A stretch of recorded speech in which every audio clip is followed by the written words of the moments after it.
નમસ્તે વિદ્યાર્થી મિત્રો, હું ચાલા રિદ્ધિબા શ્રી આર્યજ કોટક સ્કૂલમાંથી આપનું હાર્દિક સ્વાગત કરું છું. કેમ છો બધા? મજામાં છો ને?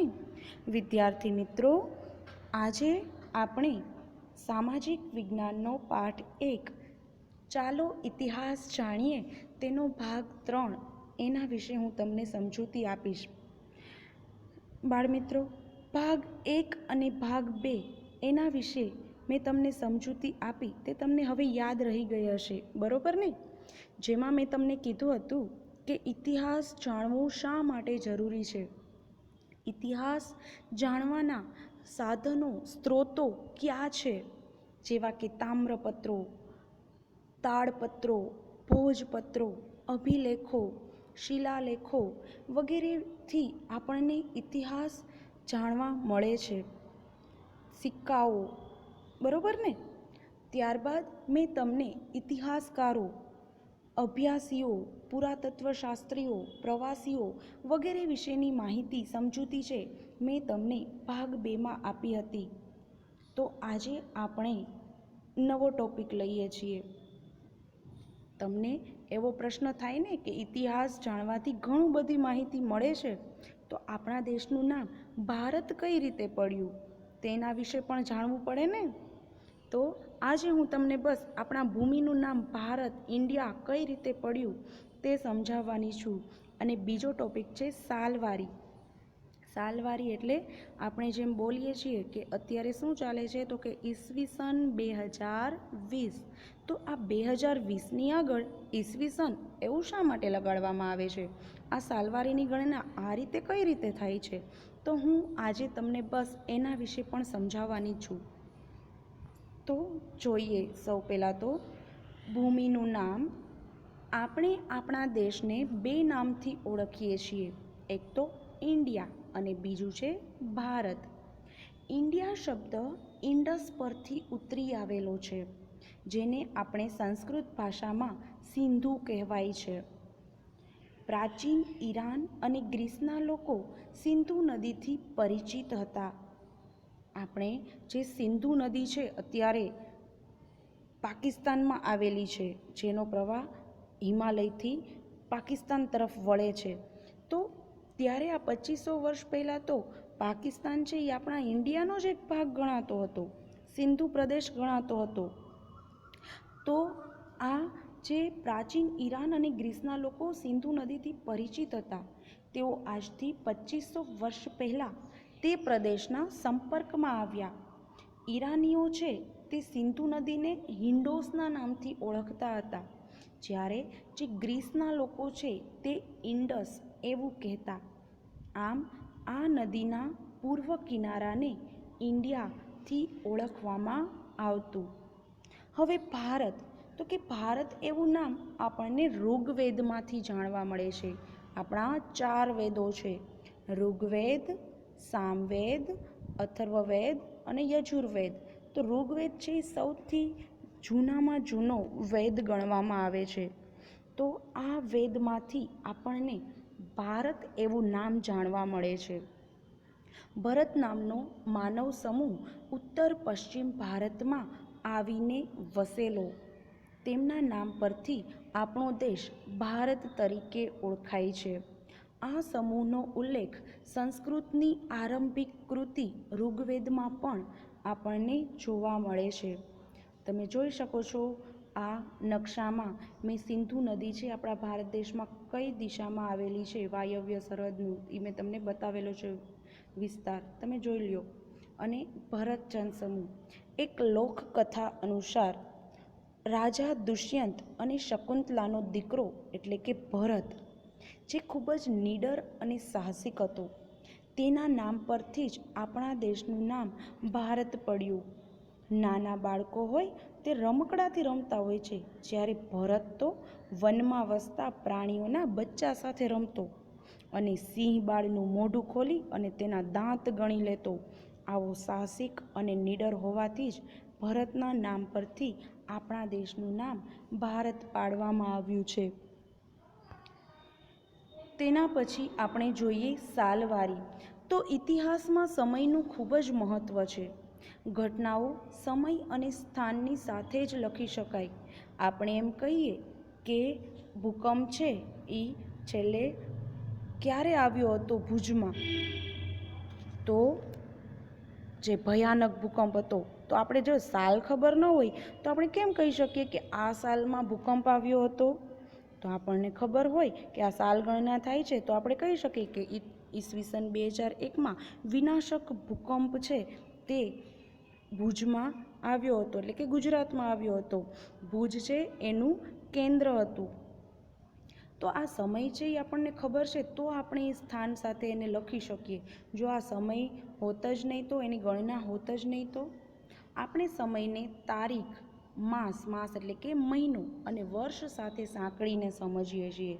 કોઈની બર્થ ડેટ પણ આ જ રીતે બનતી હોય છે ને, કે કોઈ એક્સ નામની વ્યક્તિનો બર્થડે હોય કે 20 જુલાઈ 2018 અને શુક્રવારે એનો જન્મ થયેલો છે, આમ આપણે કહી શકીએ.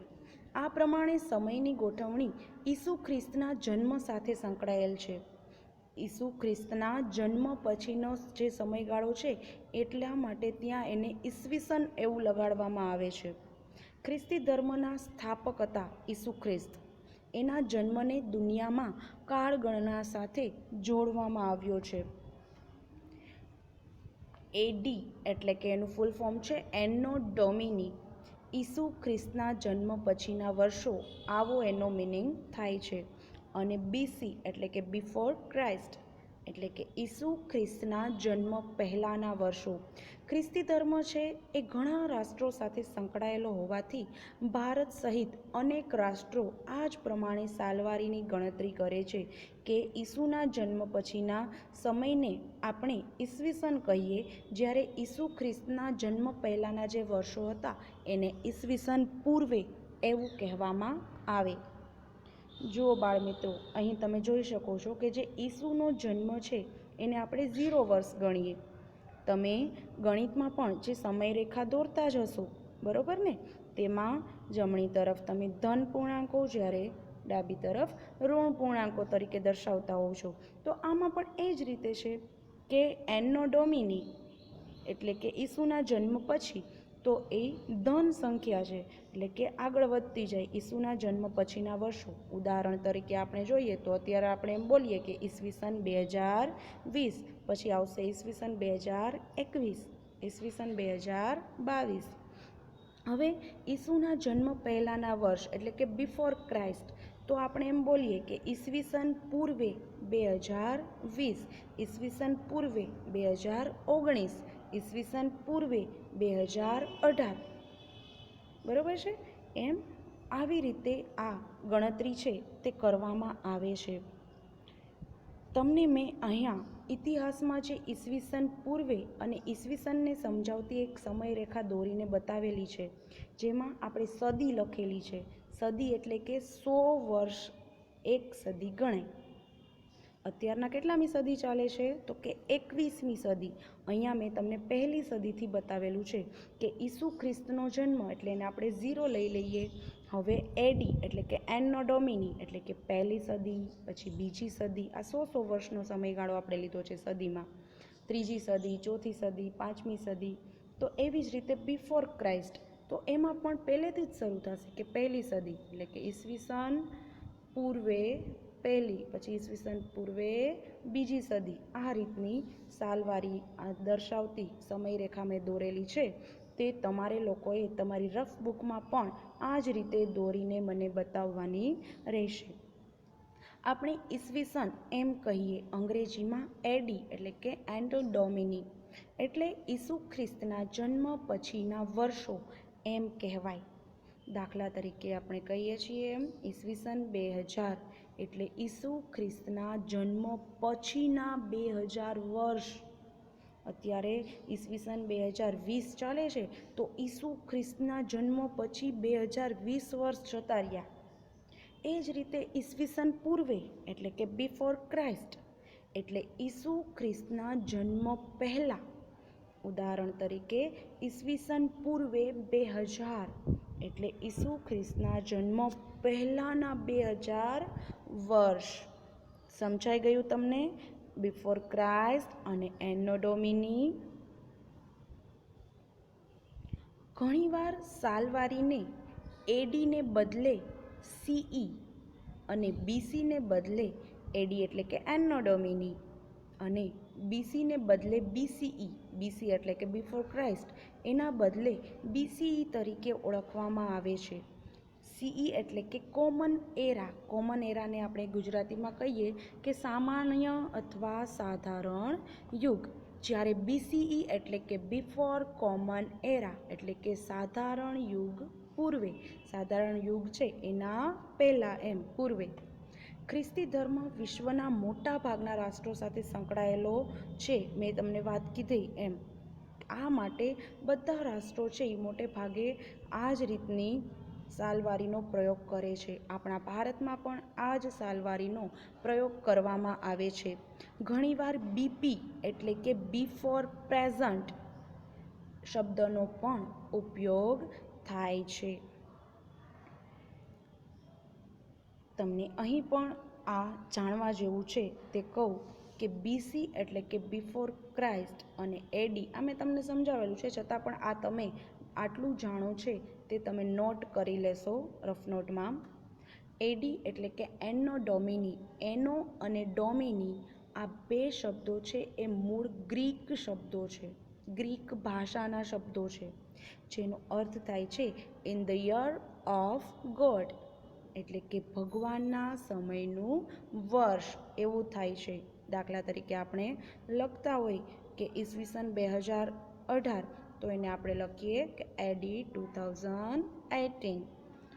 શિલાલેખની વ્યાખ્યા છે કે પથ્થર પર કોતરીને લખાયેલો લેખ એટલે શિલાલેખ. અને ભોજપત્રની વ્યાખ્યા પણ મેં મૂકેલી છે કે ભુર્જ નામના વૃક્ષોની પાતળી આંતરછાલ જેના પર પ્રાચીન સમયમાં ગ્રંથો લખવામાં આવતા હતા. વિદ્યાર્થી મિત્રો, આ પાઠ છે એ અહીં આજે પૂર્ણ થાય છે. આપણે 3 ભાગમાં મેં આ પાઠ તમને સમજાવેલો. તમને ત્રણેય ભાગ સમજાઈ ગયા હશે, બરોબર ને? તમે કોમેન્ટ બોક્સમાં મને અચૂકથી જણાવશો કે આ પાઠ તમને કેવો લાગ્યો. ગમે તો લાઈક કરશો. સારું બાળ મિત્રો, આપણે ફરીથી એક નવા પાઠ સાથે ફરીથી મળીશું. ત્યાં સુધી આવજો. Have a nice day. Thank you.